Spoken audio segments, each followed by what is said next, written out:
Good day, my name is Angelo. This is Nation's Voice Tower, your most preferred YouTube channel. How have we been? As for we over here, we've been doing perfectly alright. Alright, so I will be checking what's happening in the country, and we'll be exposing the occurrences, especially politically. I have two exposits in one, and I'll be giving it to you one after the other. Alright. Now, the Presidential Amnesty Program (PAP) has been on for a while now, and somebody has been appointed over time from its inception to see to it that the running of activities in that PAP is done smoothly. All right. Now, the last coordinator of the Presidential Amnesty Program was retired General Barry Ndiomu. Now, according to my expose and according to my sources, this retired General Barry Ndiomu used his office to launder billions of Nigerian naira, thousands of dollars, and millions and billions of naira. And this is the reason why I feel it should be brought to book. Because as an army officer who is disciplined, you're supposed to be very, very cautious on how you spend money. The discipline is supposed to follow you even after the army. But retired General Barry Ndiomu has shown us that he's not reasoning in that line. And that is the reason why he should be brought to book. In another development, there is also another, expose exposing the appeal court on what they intend to do with the governor of Delta State, Sheriff Obrewore.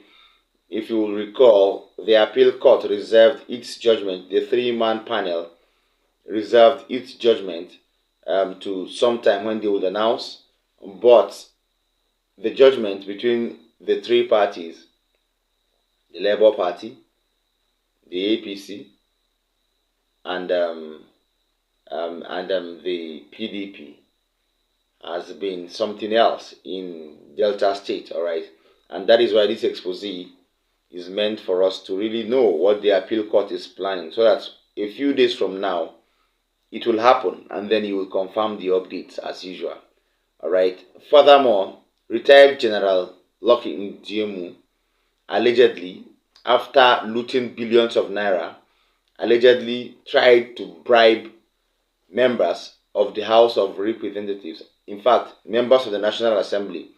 So I will say it has been exposed how Presidential Amnesty Coordinator, retired General Lucky Ndiemu, allegedly looted 3.5 billion naira, goes further to bribe the National Assembly members, and tenders 900 million naira in order to stop the probe, as the Court of Appeal shelves the plan to sack Governor Sheriff Obrewore of the People's Democratic Party as Delta State Governor.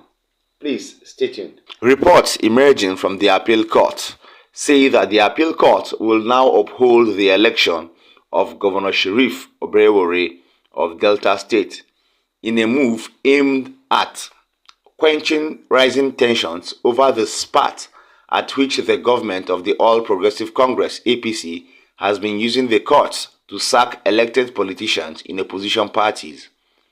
Informants said the APC would now plan to use the Supreme Court to sack the Delta State governor and install Ovie Omoagege of the APC as governor.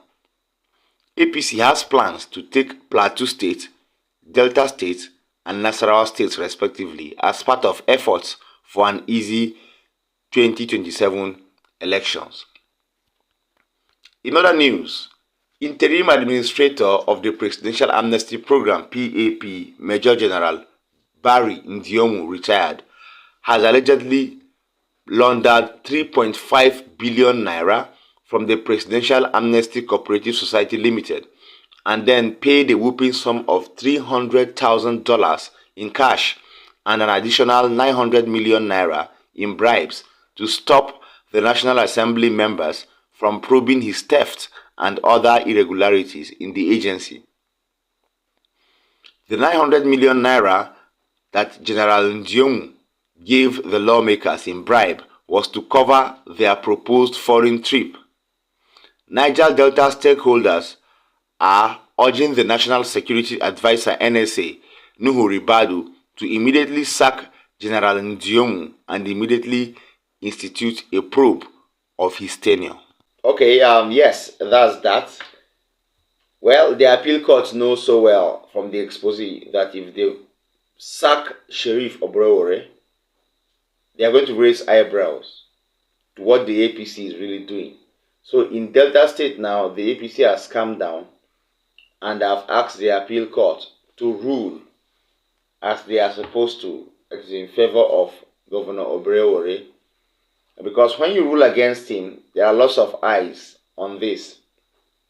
From the expose, the APC is trying to capture Delta, Nasarawa State, Plateau State, and so on, so that there will be soft landing in the 2027 general elections.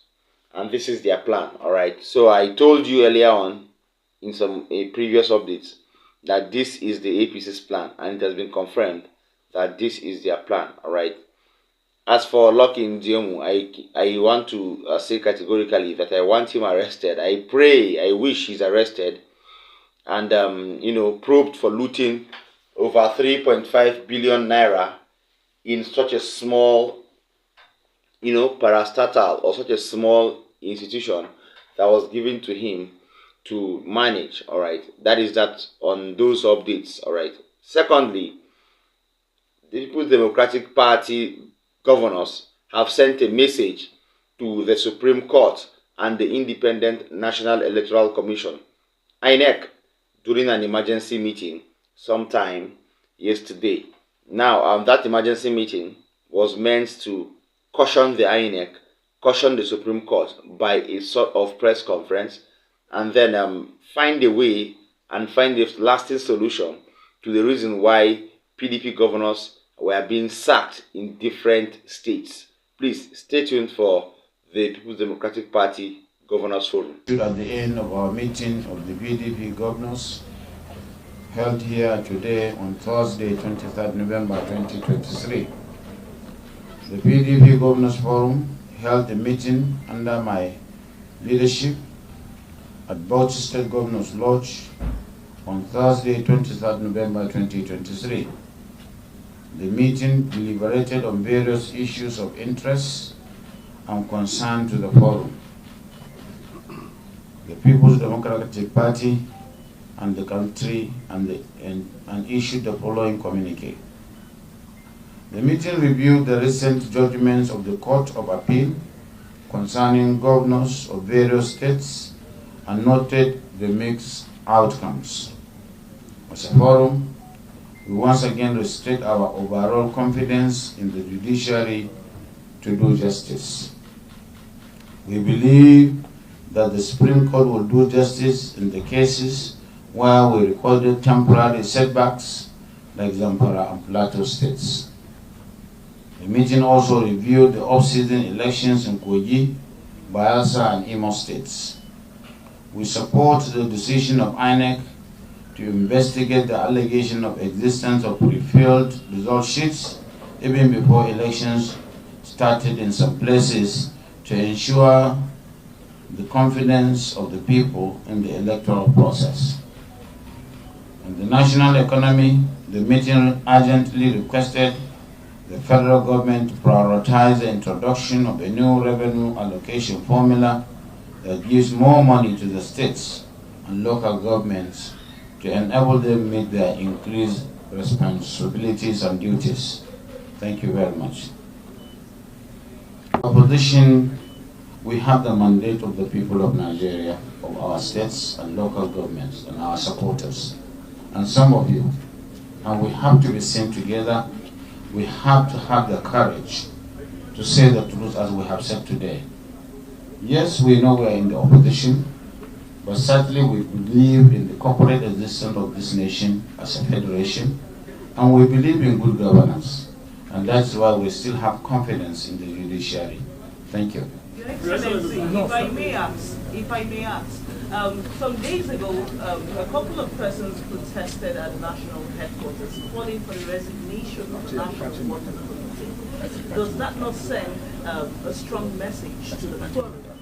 Perhaps, some people say. Well, this is party matters, and I am not even aware of that, because even in the other side, you will hear of protests, agitations, so on and so forth. They are part of the manifestation of democracy and party politics. Yes, welcome back. That was the People's Democratic Party governors trying to send a message to the Supreme Court and INEC. I hope the message was clear to all who were involved, the Supreme Court and the Independent National Electoral Commission, INEC. Finally, it's probing time. Yes, it's probe time. Everybody must be accountable. I repeat, everybody must be accountable. I told you that the Senate has constituted a committee to probe the irregular activities and the irreconcilable transactions in the Nigerian National Petroleum Corporation Limited, NNPCL. To that effect, the NNPCL boss, Mele Kyari, has kept an answer ready for the senators. He has, opined that Nigeria, as a matter of fact, will be able to be a net exporter of petroleum products in 2024, alongside other endless and other empty promises that he made while he was being questioned and grilled. Please stay tuned for the panicking face of Mele Kyari, the managing director of the Nigerian National Petroleum Corporation Limited, NNPCL.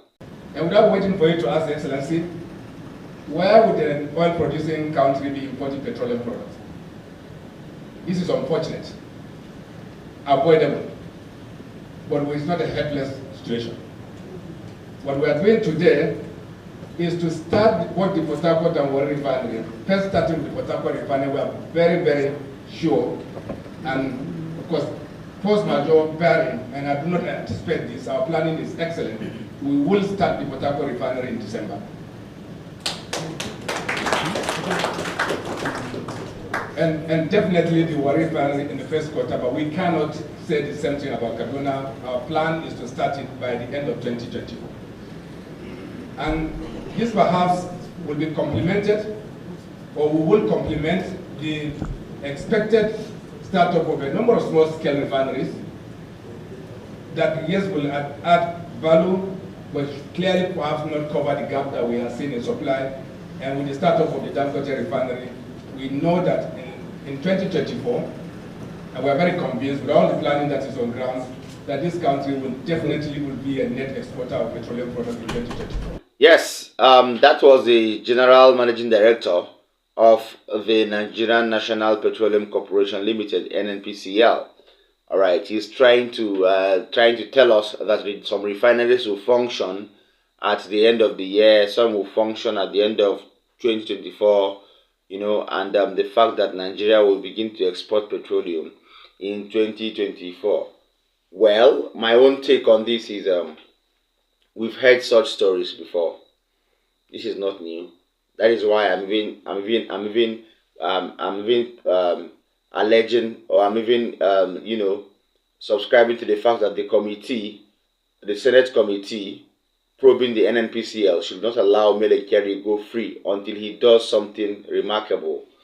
If not, we'll continue to hear the same lines of lies until Bola Ahmed Tinubu leaves power, which is very, very wrong. So I hope to see where this probe ends, and I hope to see the confirmation of these promises made by the NNPCL boss, Mele Kyari. Thank you so much for staying this far. Please like, share our videos, watch till the end. Don't forget to drop a comment for us in the comment section. These things you do allow YouTube to make us go viral to serve you better, because these are YouTube regulations. See you next time. Bye.